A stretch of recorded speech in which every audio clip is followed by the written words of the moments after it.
28 ফেব্রুয়ারি 2026। রাত তখন গভীর। তেহরানের আকাশে একের পর এক মিসাইলের আলো। আর মাত্র কয়েক মিনিটের মধ্যে ইসলামী বিশ্বের সবচেয়ে ক্ষমতাধর একজন মানুষ মাটিতে মিলিয়ে গেলেন। আলী খামেনি মারা গেছেন। ইরানের পারমাণবিক স্থাপনাগুলো ধুলোয় পরিণত হয়েছে। মধ্যপ্রাচ্য দাও দাও করে জ্বলছে। কিন্তু আজ আমি আপনাকে কোনো রাজনৈতিক বিশ্লেষণ দিতে আসিনি। আমি আজ আপনাকে এমন একটি প্রশ্নের সামনে দাঁড় করাতে এসেছি, যে প্রশ্নটি 1400 বছর আগে আমাদের নবী সাল্লাল্লাহু আলাইহি ওয়াসাল্লাম নিজেই করে গেছেন। কিয়ামতের আগে যে ঘটনাগুলো ঘটবে, সেগুলো কি এখন একে একে সত্যি হচ্ছে? শেষ পর্যন্ত থাকুন, কারণ এই ভিডিওর শেষ কথাটা আপনার জীবন বদলে দিতে পারে। আপনি হয়তো ভাবছেন, এটা তো দূরের দেশের ঘটনা, ইরানের সাথে আমার কি? কিন্তু একটু ভাবুন, আপনার বাড়িতে গ্যাসের দাম বেড়েছে, বাজারে তেলের দাম আকাশ ছোঁয়া, চাকরি নেই, ব্যবসায় মন্দা। এর সরাসরি কারণ মধ্যপ্রাচ্যের এই আগুন। বিশ্বব্যাংক এইমাত্র বলেছে, বাংলাদেশের অর্থনৈতিক প্রবৃদ্ধি নেমে এসেছে মাত্র 3.9%। মূল্যস্ফীতি 8.5%। প্রবাসীদের পাঠানো অর্থ কমে যাচ্ছে। কেন? কারণ মধ্যপ্রাচ্য জ্বলছে। হরমুজ প্রণালী বন্ধ হয়েছিল, তেলের দাম লাফিয়ে উঠেছে। তাহলে এই যুদ্ধ শুধু ইরানের না, এই যুদ্ধ আপনার রান্নাঘর পর্যন্ত পৌঁছে গেছে। কিন্তু আসল প্রশ্নটা এখানে নয়। আসল প্রশ্নটা হলো, ইসলাম কি এই দিনের কথা আগেই বলে গেছে? ইরানকে ইসলামের ইতিহাসে ফার্স বা পারস্য বলা হয়। এই ভূমি সম্পর্কে রাসূলুল্লাহ সাল্লাল্লাহু আলাইহি ওয়াসাল্লাম বিশেষভাবে সতর্ক করেছিলেন। একটু পিছনে যাই। 1979 সাল, ইরানে ইসলামী বিপ্লব হলো। আয়াতুল্লাহ খোমেনি ক্ষমতায় এলেন। পশ্চিমা বিশ্ব তখন থেকে ইরানকে শত্রু হিসেবে চিহ্নিত করল। এরপর কেটে গেছে 47 বছর। ইরান পারমাণবিক অস্ত্র তৈরির চেষ্টা করেছে। আমেরিকা বারবার বাধা দিয়েছে। কূটনীতি ব্যর্থ হয়েছে। এবং তারপর 2026-এর 28 ফেব্রুয়ারির সেই রাত। কিন্তু এখানে একটা চাঞ্চল্যকর তথ্য আছে, যেটা অনেকেই জানেন না। রাসূলুল্লাহ সাল্লাল্লাহু আলাইহি ওয়াসাল্লাম একটি হাদিসে বলেছেন, শেষ যুগে মুসলমানরা রোমানদের সাথে যুদ্ধ করবে। ইসলামিক পণ্ডিতরা বলেন, আধুনিক যুগে রোম মানে পশ্চিমা সভ্যতা, এবং সেই যুদ্ধের মাঠ হবে সিরিয়া বা তার আশেপাশের অঞ্চল। এখন দেখুন, ইরান যুদ্ধ ছড়িয়ে পড়েছে লেবানন পর্যন্ত।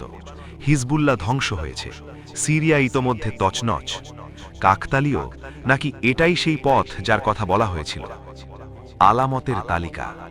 কিয়ামতের আগে কিছু বড় আলামত আসবে। এগুলোকে বলা হয় আশরাতুস সাআ, কিয়ামতের নিদর্শন। আসুন একটু মিলিয়ে দেখি। মুসলমানদের মধ্যে ব্যাপক অনৈক্য এবং মারামারি। আজ সুন্নি শিয়া বিভেদে মুসলিম বিশ্ব দুই ভাগ। ইরান শিয়া, সৌদি সুন্নি, আর এই যুদ্ধে কে কার পক্ষে সেটা নিয়ে মুসলিম উম্মাহ বিভ্রান্ত। দ্বিতীয়, নেতৃত্ব দুর্বল হয়ে যাবে। খামেনির মৃত্যুর পর ইরানের নতুন নেতৃত্ব দুর্বল। আরব বিশ্বের নেতারা নীরব। পৃথিবীতে ফিতনা ছড়িয়ে পড়বে। রাসূল সাল্লাল্লাহু আলাইহি ওয়াসাল্লাম বলেছেন, এমন ফিতনা আসবে যা ঘুমন্ত মানুষকে জাগিয়ে দেবে এবং জেগে থাকা মানুষকে ঘুমিয়ে পাড়িয়ে দেবে। আজ কি তাই হচ্ছে না? সত্য গোপন হয়ে যাবে, মিথ্যা প্রকাশ্যে আসবে। আজকের মিডিয়া দেখুন, কে সত্য বলছে, কে মিথ্যা বলছে, চেনা যাচ্ছে না। পঞ্চম, মানুষ ধর্ম থেকে দূরে সরে যাবে। এটা তো আমাদের চোখের সামনেই ঘটছে।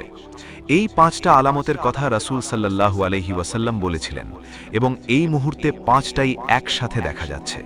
কিন্তু এখানেই শেষ না। সবচেয়ে বড় প্রশ্নটা এখনো বাকি। ইসলামিক দৃষ্টিভঙ্গি। ইমাম মাহদী কি আসছেন? ইমাম মাহদীর আগমন সম্পর্কে ইসলামে অনেক বিশুদ্ধ হাদিস রয়েছে। তিনি হবেন রাসূলুল্লাহ সাল্লাল্লাহু আলাইহি ওয়াসাল্লামের বংশধর। তার নাম হবে মুহাম্মদ, পিতার নাম আব্দুল্লাহ। তিনি মক্কায় আবির্ভূত হবেন, এবং তিনি জুলম ও অত্যাচারে পূর্ণ পৃথিবীকে ন্যায় বিচারে ভরিয়ে দেবেন। কিন্তু এটা খুব গুরুত্বপূর্ণ, ইমাম মাহদীর আগমনের আগে কিছু বিশেষ ঘটনা ঘটবে। হাদিসে বলা হয়েছে, পূর্ব দিক থেকে একটি বড় সংঘাত শুরু হবে। মুসলিম বিশ্বে বিশৃঙ্খলা চরমে উঠবে, এবং তারপর অন্ধকারের মধ্যে থেকে একটি আলো উঠবে। তাহলে কি এখন সেই মুহূর্তের কাছে আমরা? আল্লাহই ভালো জানেন। কিন্তু আমি আপনাকে একটি কথা বলতে চাই। কেউ কেউ বলবেন, ভাই এগুলো শুধু ভবিষ্যৎবাণী, মিলে যাওয়া কাকতালীয়। ঠিক আছে, ধরে নিলাম কাকতালীয়, কিন্তু তবুও একটা প্রশ্ন থেকে যায়। যদি এই সব ঘটনা সত্যি শেষ যুগের আলামত হয় এবং ইমাম মাহাদী সত্যি আসতে চলেছেন, তাহলে আপনি কি প্রস্তুত? আমি আপনার সাথে সৎ থাকতে চাই।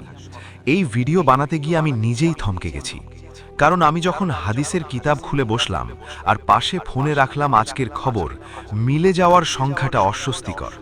আর তখন মনে হলো, আমি কি সত্যিই নামাজ পড়ছি মনোযোগ দিয়ে? আমার পাপের ভার কি আমি অনুভব করছি? আমার পরিবারকে কি আমি দ্বীনের পথে আনছি? কারণ রাসূল সাল্লাল্লাহু আলাইহি ওয়াসাল্লাম বলেছেন, ফিতনার সময় যে ব্যক্তি আল্লাহর কাছে আশ্রয় নেয় সে রক্ষা পায়। ভয়টা সত্যিকারের হওয়া দরকার, কিন্তু সেই ভয় যেন হতাশায় পরিণত না হয়। কারণ আল্লাহ বলেছেন, নিশ্চয়ই আল্লাহর রহমত থেকে কেবল কাফেররাই নিনাশ হয়। সূরা ইউসুফ ৮৭। অর্থাৎ যতই অন্ধকার হোক, একজন মুমিনের কখনো নিরাশ হওয়ার অধিকার নেই।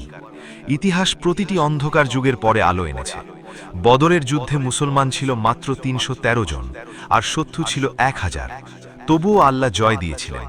তাহলে আজ কি আল্লাহর ক্ষমতা কমে গেছে? না, কখনো না। কিন্তু সেই জয়ের জন্য একটাই শর্ত ছিল, প্রস্তুতি। তাহলে এই মুহূর্তে একজন মুসলমান হিসেবে আমার করণীয় কি? খবরে আসক্তি কমান, কোরআনে মনোযোগ বাড়ান। প্রতিদিন সংবাদে ঘন্টার পর ঘন্টা থাকি, কিন্তু কোরআন পড়ি না। এটা উল্টো করুন। ৫ ওয়াক্ত নামাজ নিশ্চিত করুন। ফিতনার সময় নামাজই হলো মুমিনের ঢাল। রাসূল সাল্লাল্লাহু আলাইহি ওয়াসাল্লাম নিজে কষ্টের সময় সালাতে দাঁড়াতেন। তৃতীয়ত, পরিবারকে ইসলামের পথে আনুন। কিয়ামতের দিন আপনার পরিবারের জন্য আপনাকে জবাব দিতে হবে। সূরা তাহরিমে আল্লাহ বলেছেন, নিজেকে ও তোমার পরিবারকে জাহান্নামের আগুন থেকে বাঁচাও। বিভেদ ভুলুন, মুসলিম ভাইদের জন্য দোয়া করুন। শিয়া সুন্নি বিভেদের সময় নষ্ট না করে নিজের ইবাদত ঠিক করুন। পঞ্চমত, সৎ রিজিক অনুসন্ধান করুন। অর্থনৈতিক সংকটের সময় হারাম পথে যাওয়ার প্রলোভন বাড়ে। মনে রাখবেন, রিজিকের মালিক আল্লাহ। হালাল পথে থাকলে তিনি দেবেনই। এই ৫টা কাজ করুন, তাহলে যাই হোক না কেন আপনি প্রস্তুত। আজকের ভিডিওর শেষে এসে আমি আপনাকে একটি কথা বলতে চাই। খামেনি মারা গেছেন, ইরানের পারমাণবিক স্থাপনা ধ্বংস হয়েছে, মধ্যপ্রাচ্য জ্বলছে, বিশ্ব অর্থনীতি কাঁপছে। এই সব দেখে কেউ ভয় পাচ্ছেন, কেউ উত্তেজিত হচ্ছেন, কেউ হতাশ হচ্ছেন। কিন্তু একজন মুমিনের প্রতিক্রিয়া হওয়া উচিত অন্যরকম। একজন মুমিন বলবেন, আলহামদুলিল্লাহ, আমি দেখতে পাচ্ছি, আমি বুঝতে পারছি, আমার রবের কথা মিথ্যা হয় না। কারণ আল্লাহ বলেছেন, আমরা কি তাদের আগের লোকদের ধ্বংস করিনি? এর পরেও কি তোমরা শিক্ষা নেবে না? সূরা ইয়াসিন ৩১। ইতিহাস বারবার একই কথা বলেছে, যে জাতি আল্লাহকে ভুলে যায়, আল্লাহ তাদের মাটিতে মিশিয়ে দেন। এটা ইরানের জন্য প্রযোজ্য, এটা আমেরিকার জন্য প্রযোজ্য, এটা বাংলাদেশের জন্যও প্রযোজ্য। তাহলে আজ রাতে এই ভিডিও শেষ করে একটি কাজ করুন। জায়নামাজে বসুন, ২ রাকাত নফল নামাজ পড়ুন এবং আল্লাহর কাছে বলুন, হে আল্লাহ, পৃথিবী যখন কাঁপছে, তুমি আমার পায়ের নিচের মাটি স্থির রেখো। এটাই একজন মুমিনের জবাব। ভয় নয়, বিশ্বাস। হতাশা নয়, প্রস্তুতি। পালানো নয়, আল্লাহর দিকে ফেরা। এই ভিডিওটি যদি আপনার কাজে লেগে থাকে, একজন মুসলিম ভাইকে বা বোনকে শেয়ার করুন, কারণ হয়তো তার এই কথাগুলো আজই দরকার। আল্লাহ হাফেজ।